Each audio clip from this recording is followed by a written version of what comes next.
এই পৃথিবীতে তারাই বেঁচে থাকেন যারা অন্যের জন্য বাঁচেন। রামকৃষ্ণ মিশনে 3 দিন ধরে অনুষ্ঠান। আজকের দিনে যে সময় চলছে তাতে বেশি বেশি করে প্রকৃত মানুষ হওয়ার শিক্ষা চাই। অধিকাংশ মানুষ এখন নিজের স্বার্থ নিয়ে ব্যস্ত, ফলে সমাজ ও দেশের ক্ষতি হচ্ছে। স্বামী বিবেকানন্দ তাই যুব সমাজের উদ্দেশ্যে বলে গিয়েছেন, জীবনের লক্ষ্য হল নিঃস্বার্থ এবং অন্যের জন্য বেঁচে থাকা। জীবন মানেই ত্যাগ। এই জীবন খুব সংক্ষিপ্ত, কিন্তু তারাই পৃথিবীতে শক্তভাবে বেঁচে থাকেন যারা অন্যের জন্য বাঁচেন। বাকিরা জীবিতের চেয়ে বেশি মৃত। আর স্বামীজির এইসব বাণী, ঠাকুর শ্রীরামকৃষ্ণ পরমহংসদেব এবং মা শারদার দর্শন নিয়ে আলোচনা এবং বিভিন্ন অনুষ্ঠান শুরু হল জলপাইগুড়ি রামকৃষ্ণ মিশনে। মিশনের বাৎসরিক উৎসব উপলক্ষে শুরু হয়েছে নানা কর্মসূচি। এই উৎসব উপলক্ষে রাজ্য তথা দেশের বিভিন্ন প্রান্তের আশ্রম থেকে স্বামীজি মহারাজেরা এসেছেন জলপাইগুড়ি তাদের মূল্যবান বক্তব্য রাখতে। এখানে যুবকদের চরিত্র গঠন সহ বিভিন্ন বিষয়ে মূল্যবান বক্তব্য রাখছেন স্বামীজি মহারাজেরা। আর সেই সৎসঙ্গ করার জন্য শুক্রবার সকাল থেকে ভক্তদের ঢল নামে জলপাইগুড়ির শ্রীরামকৃষ্ণ আশ্রমে। ভক্তদের সঙ্গে সঙ্গে বিভিন্ন স্কুল থেকে পড়ুয়ারাও উপস্থিত হয়েছেন আশ্রমে। 3 দিন ধরে সেখানে চলবে নানাবিধ অনুষ্ঠান।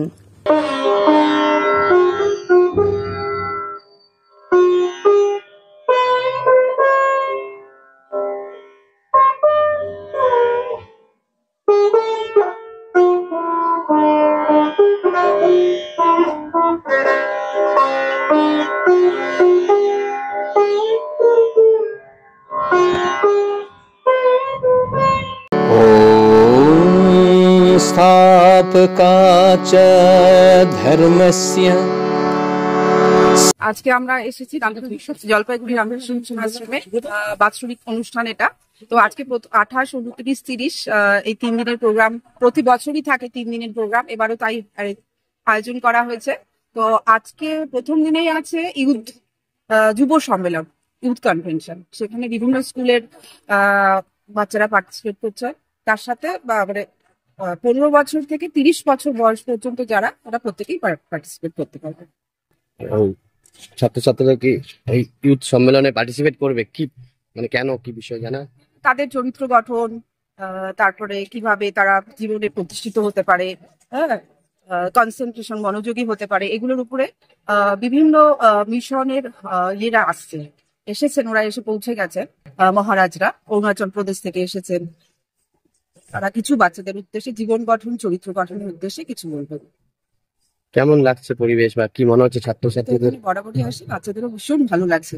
আর এরা প্রচুর অনেক দূর থেকে এসছে, তোরলপাড়া থেকে এসছে, ধাপগঞ্জ থেকে এসছে। কোন স্কুল? নেতাজি বিদ্যাপীঠ হাই স্কুল। আপনি?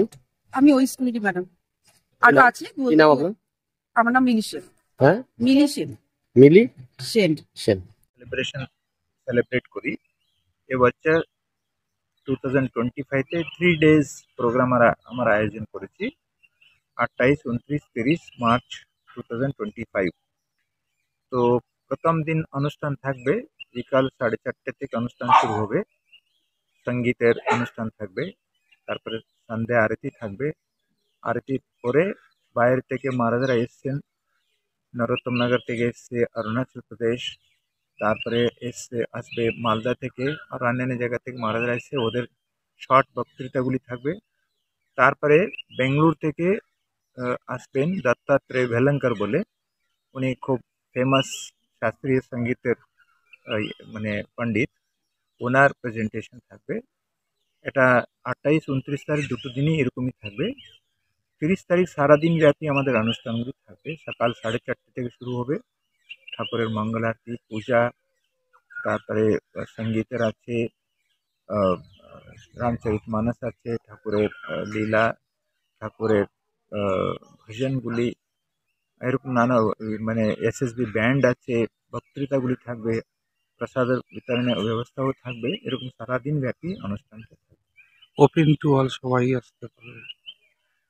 এই অনুষ্ঠানে আমরা সবাইকে আমন্ত্রণ করব, সবাই পার্টিসিপেট করে আপনারা আমাদেরকে আনন্দ দেবেন। এই সুন্দর অনুষ্ঠানটা ভালো হওয়ার জন্য আপনাদেরকে অনুরোধ করছি আপনাদের পার্টিসিপেশন।